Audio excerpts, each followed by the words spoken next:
ಹಾಸನದಲ್ಲಂತೂ ಹೃದಯಾಘಾತದ ಮರಣ ಮೃದಂಗವೇ ನಡೆದಿದೆ. ನಾಳೆ ಹಾಸನ ಹೃದಯಾಘಾತ ಕುರಿತಾದ ವರದಿಯನ್ನ ಸಲ್ಲಿಕೆ ಮಾಡುತ್ತೆ. ತಜ್ಞರ ತಂಡ ಸರ್ಕಾರಕ್ಕೆ ವರದಿಯನ್ನು ಸಲ್ಲಿಕೆ ಮಾಡುತ್ತೆ. 3 ಮಾದರಿಯಲ್ಲಿ ತಜ್ಞರು ತನಿಖೆ ಮಾಡಿದ್ದಾರೆ. ಸರ್ಕಾರಕ್ಕೆ ಈ 3 ಮಾದರಿಗಳ ವರದಿಯನ್ನ ತಜ್ಞರು ಸಲ್ಲಿಸಲಿದ್ದಾರೆ. ಸೊ ಪ್ರತಿ ಕೇಸನ್ನು ತಗೊಂಡು, ಸಾಕಷ್ಟು ಕೇಸ್ಗಳನ್ನ ತಗೊಂಡು, 250ಕ್ಕೂ ಹೆಚ್ಚಿನ ಪ್ರಕರಣಗಳನ್ನ ತಗೊಂಡು ಪ್ರತಿ ಕೇಸನ್ನು ಕೂಡ ತಜ್ಞರು ಅಧ್ಯಯನ ಮಾಡಿ ಆ ವರದಿಯನ್ನ ಸರ್ಕಾರಕ್ಕೆ ಸಲ್ಲಿಸಲಿದ್ದಾರೆ.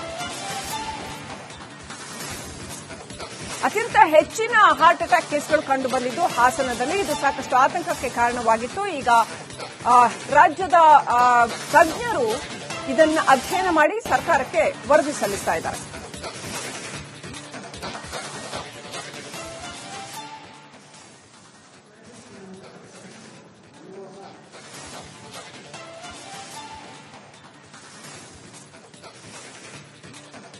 ಹೃದಯಾಘಾತದ ಸಾವುಗಳ ಬಗ್ಗೆ ಮೀಟಿಂಗ್ ಮಾಡಿದೀವಿ. ಹಾರ್ಟ್ ಅಟ್ಯಾಕ್ ನಿಂದ ಸತ್ತಿದಾರಾ ಅಥವಾ ಬೇರೆ ಕಾರಣನ, ಈ ಕುರಿತು ಡಿಎಚ್ಒಗಳಿಂದ ಕೂಡ ಮಾಹಿತಿಯನ್ನು ಕಲೆ ಹಾಕಲಾಗಿದೆ ಅಂತ ತಾಂತ್ರಿಕ ಸಲಹಾ ಸಮಿತಿಯ ಅಧ್ಯಕ್ಷ ಡಾಕ್ಟರ್ ರವೀಂದ್ರನಾಥ್ ಹೇಳಿಕೆಯನ್ನು ಕೊಟ್ಟಿದ್ದಾರೆ.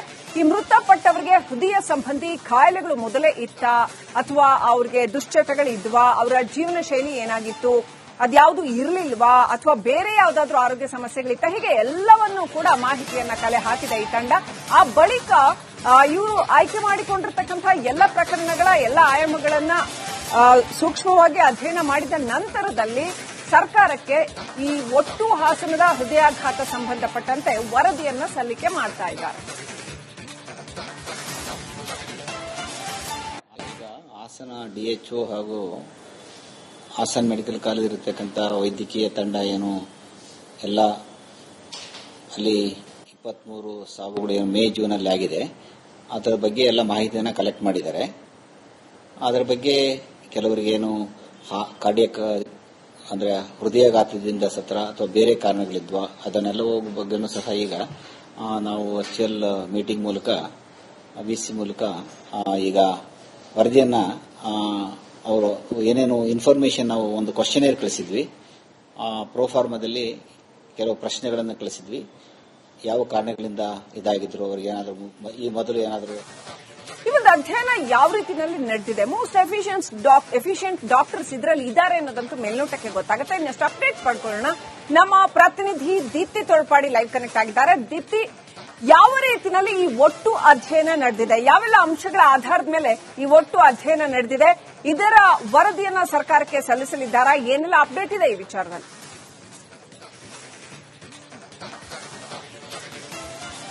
ಶ್ರೀಲಕ್ಷ್ಮಿ, ಹಾಸನದಲ್ಲಿ ಆದಂತಹ ಸರಣಿ ಹೃದಯಾಘಾತದ ಪ್ರಕರಣವನ್ನ ಗಂಭೀರವಾಗಿ ಪರಿಗಣಿಸಿರುವಂತಹ ಸರ್ಕಾರ ಸಮಿತಿಯನ್ನ ರಚಿಸುವ ಮೂಲಕ 10 ದಿನಗಳ ಒಳಗಾಗಿ ವರದಿಯನ್ನ ಕೊಡಿ ಅಂತ ಹೇಳಿತ್ತು. ಆ ವರದಿ ಈಗ ಸಿದ್ದಗೊಂಡಿದೆ.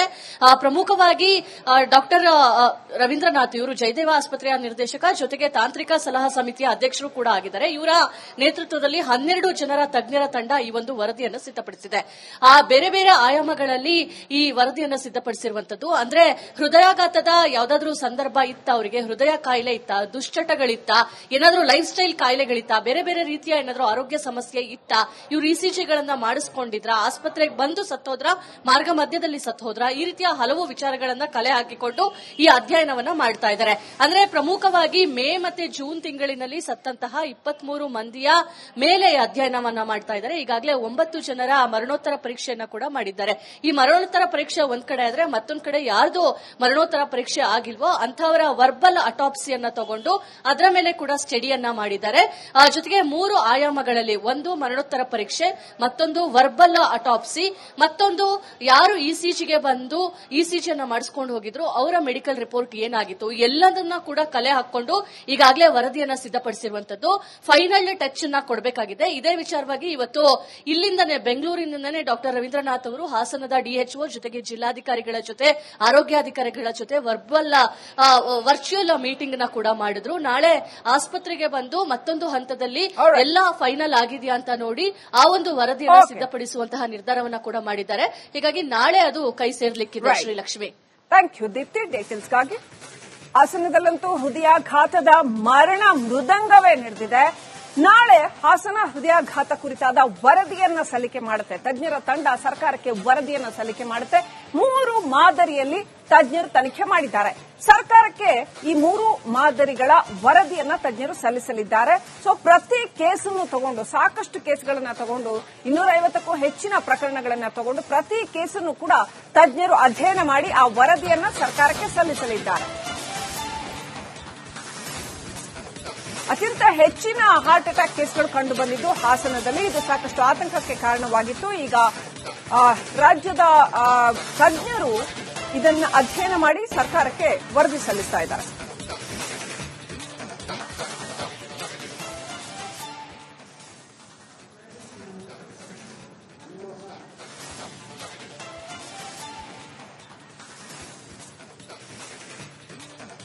ಹೃದಯಾಘಾತದ ಸಾವುಗಳ ಬಗ್ಗೆ ಮೀಟಿಂಗ್ ಮಾಡಿದೀವಿ. ಹಾರ್ಟ್ ಅಟ್ಯಾಕ್ ನಿಂದ ಸತ್ತಿದಾರಾ ಅಥವಾ ಬೇರೆ ಕಾರಣನ, ಈ ಕುರಿತು ಡಿಎಚ್ಒಗಳಿಂದ ಕೂಡ ಮಾಹಿತಿಯನ್ನು ಕಲೆ ಹಾಕಲಾಗಿದೆ ಅಂತ ತಾಂತ್ರಿಕ ಸಲಹಾ ಸಮಿತಿ ಅಧ್ಯಕ್ಷ ಡಾಕ್ಟರ್ ರವೀಂದ್ರನಾಥ್ ಹೇಳಿಕೆಯನ್ನು ಕೊಟ್ಟಿದ್ದಾರೆ.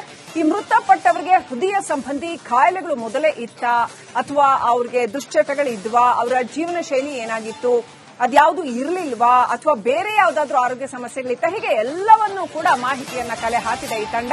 ಆ ಬಳಿಕ ಇವರು ಆಯ್ಕೆ ಮಾಡಿಕೊಂಡಿರ್ತಕ್ಕಂತಹ ಎಲ್ಲ ಪ್ರಕರಣಗಳ ಎಲ್ಲ ಆಯಾಮಗಳನ್ನ ಸೂಕ್ಷ್ಮವಾಗಿ ಅಧ್ಯಯನ ಮಾಡಿದ ನಂತರದಲ್ಲಿ ಸರ್ಕಾರಕ್ಕೆ ಈ ಒಟ್ಟು ಹಾಸನದ ಹೃದಯಾಘಾತ ಸಂಬಂಧಪಟ್ಟಂತೆ ವರದಿಯನ್ನ ಸಲ್ಲಿಕೆ ಮಾಡ್ತಾ ಇದ್ದಾರೆ. ಹಾಸನ ಡಿಎಚ್ಒ ಹಾಗೂ ಹಾಸನ ಮೆಡಿಕಲ್ ಕಾಲೇಜ್ ಇರತಕ್ಕಂಥ ವೈದ್ಯಕೀಯ ತಂಡ ಏನು ಎಲ್ಲ ಅಲ್ಲಿ 23 ಸಾವುಗಳು ಏನು ಮೇ ಜೂನಲ್ಲಿ ಆಗಿದೆ, ಅದರ ಬಗ್ಗೆ ಎಲ್ಲ ಮಾಹಿತಿಯನ್ನು ಕಲೆಕ್ಟ್ ಮಾಡಿದ್ದಾರೆ.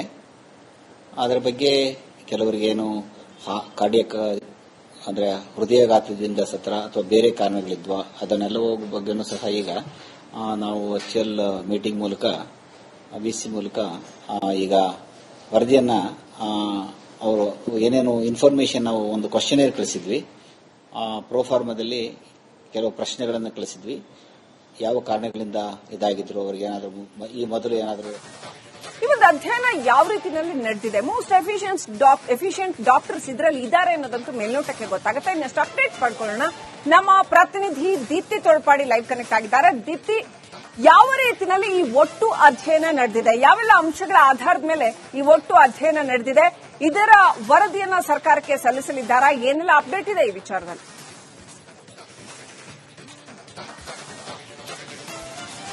ಶ್ರೀಲಕ್ಷ್ಮಿ, ಹಾಸನದಲ್ಲಿ ಆದಂತಹ ಸರಣಿ ಹೃದಯಾಘಾತದ ಪ್ರಕರಣವನ್ನ ಗಂಭೀರವಾಗಿ ಪರಿಗಣಿಸಿರುವಂತಹ ಸರ್ಕಾರ ಸಮಿತಿಯನ್ನ ರಚಿಸುವ ಮೂಲಕ 10 ದಿನಗಳ ಒಳಗಾಗಿ ವರದಿಯನ್ನ ಕೊಡಿ ಅಂತ ಹೇಳಿತ್ತು. ಆ ವರದಿ ಈಗ ಸಿದ್ದಗೊಂಡಿದೆ. ಪ್ರಮುಖವಾಗಿ ಡಾಕ್ಟರ್ ರವೀಂದ್ರನಾಥ್ ಇವರು ಜಯದೇವ ಆಸ್ಪತ್ರೆಯ ನಿರ್ದೇಶಕ, ಜೊತೆಗೆ ತಾಂತ್ರಿಕ ಸಲಹಾ ಸಮಿತಿಯ ಅಧ್ಯಕ್ಷರು ಕೂಡ ಆಗಿದ್ದಾರೆ. ಇವರ ನೇತೃತ್ವದಲ್ಲಿ 12 ಜನರ ತಜ್ಞರ ತಂಡ ಈ ಒಂದು ವರದಿಯನ್ನು ಸಿದ್ದಪಡಿಸಿದೆ. ಆ ಬೇರೆ ಬೇರೆ ಆಯಾಮಗಳಲ್ಲಿ ಈ ವರದಿಯನ್ನು ಸಿದ್ದಪಡಿಸಿರುವಂತದ್ದು. ಅಂದ್ರೆ ಹೃದಯಾಘಾತದ ಯಾವ್ದಾದ್ರೂ ಸಂದರ್ಭ ಇತ್ತ, ಅವರಿಗೆ ಹೃದಯ ಕಾಯಿಲೆ ಇತ್ತ, ದುಶ್ಚಟಗಳಿತ್ತ, ಏನಾದ್ರೂ ಲೈಫ್ ಸ್ಟೈಲ್ ಕಾಯಿಲೆಗಳಿತ್ತ, ಬೇರೆ ಬೇರೆ ರೀತಿಯ ಏನಾದ್ರೂ ಆರೋಗ್ಯ ಸಮಸ್ಯೆ ಇತ್ತ, ಇವರು ಇಸಿಜಿಗಳನ್ನ ಮಾಡಿಸ್ಕೊಂಡಿದ್ರ, ಆಸ್ಪತ್ರೆಗೆ ಬಂದು ಸತ್ತೋದ್ರ, ಮಾರ್ಗ ಮಧ್ಯದಲ್ಲಿ ಸತ್ತೋದ್ರ, ಈ ರೀತಿಯ ಹಲವು ವಿಚಾರಗಳನ್ನ ಕಲೆ ಹಾಕಿಕೊಂಡು ಈ ಅಧ್ಯಯನವನ್ನ ಮಾಡ್ತಾ ಇದ್ದಾರೆ. ಅಂದ್ರೆ ಪ್ರಮುಖವಾಗಿ ಮೇ ಮತ್ತೆ ಜೂನ್ ತಿಂಗಳಿನಲ್ಲಿ ಸತ್ತಂತಹ 23 ಮಂದಿಯ ಮೇಲೆ ಅಧ್ಯಯನವನ್ನ ಮಾಡ್ತಾ ಇದ್ದಾರೆ. ಈಗಾಗಲೇ 9 ಜನರ ಮರಣೋತ್ತರ ಪರೀಕ್ಷೆಯನ್ನ ಕೂಡ ಮಾಡಿದ್ದಾರೆ. ಈ ಮರಣೋತ್ತರ ಪರೀಕ್ಷೆ ಒಂದ್ ಕಡೆ ಆದ್ರೆ, ಮತ್ತೊಂದ್ ಕಡೆ ಯಾರ್ದು ಮರಣೋತ್ತರ ಪರೀಕ್ಷೆ ಆಗಿಲ್ವೋ ಅಂತವರ ವರ್ಬಲ್ ಅಟಾಪ್ಸಿಯನ್ನ ತಗೊಂಡು ಅದರ ಮೇಲೆ ಕೂಡ ಸ್ಟಡಿಯನ್ನ ಮಾಡಿದ್ದಾರೆ. ಜೊತೆಗೆ 3 ಆಯಾಮಗಳಲ್ಲಿ, ಒಂದು ಮರಣೋತ್ತರ ಪರೀಕ್ಷೆ, ಮತ್ತೊಂದು ವರ್ಬಲ್ ಅಟಾಪ್ಸಿ, ಮತ್ತೊಂದು ಯಾರು ಇಸಿಜಿಗೆ ಬಂದು ಇಸಿಜಿಯನ್ನ ಮಾಡಿಸ್ಕೊಂಡು ಹೋಗಿದ್ರು ಅವರ ಮೆಡಿಕಲ್ ರಿಪೋರ್ಟ್ ಏನಾಗಿತ್ತು, ಎಲ್ಲದನ್ನ ಕೂಡ